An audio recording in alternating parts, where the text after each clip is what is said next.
Actually நான் MCA complete பண்ணிட்டு so ஜாபுக்காக ட்ரை பண்ணிட்டு இருந்தேன். So Eagle iTech software private limited அப்படின்ற ஒரு கம்பெனியில் வந்து இங்கே ஒரு ட்ரைனிங்காக வந்து ஜாயின் பண்ணேன்.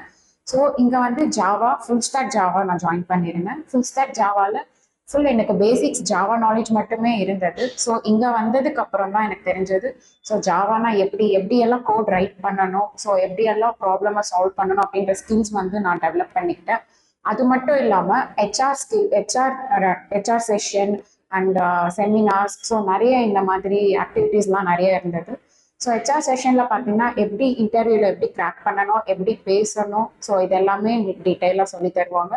அண்ட் செமினார்ஸ், ஸோ இந்த மாதிரி ஓன் டாபிக்ஸ் கொடுத்துட்டு டாபிக்ஸ் ப்ரிப்பேர் பண்ணி ஸோ செமினார்ஸ் எல்லாம் எடுக்கிறதுனால ஸோ எப்படி நம்ம வந்து போல்டாக எப்படி பேசணும், ஸோ அந்த மாதிரியான ஸ்கில்ஸும் நம்மளுக்கு டெவலப்மெண்ட் ஆகும். ஸோ இங்கே படித்த ஜாவா நாலேஜ் மூலியமாக தான் எனக்கு அவுட் சைடு வந்து இன்டர்வியூ கிராக் பண்ண முடிஞ்சது.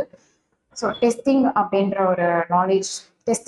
ஒரு ஆல்ரெடி நான் டெஸ்டிங் பண்ணியிருந்ததுனால ஸோ அதில் வந்து ஜாவா ஃபுல் நிறைய 4-5 ப்ரோக்ராம்ஸ் எல்லாம் சொல்லியிருந்தாங்க. ஸோ இங்கே படித்ததுனால நான் மட்டும்தான் என்னால் வந்து அதை வந்து கிராக் பண்ண முடிஞ்சது.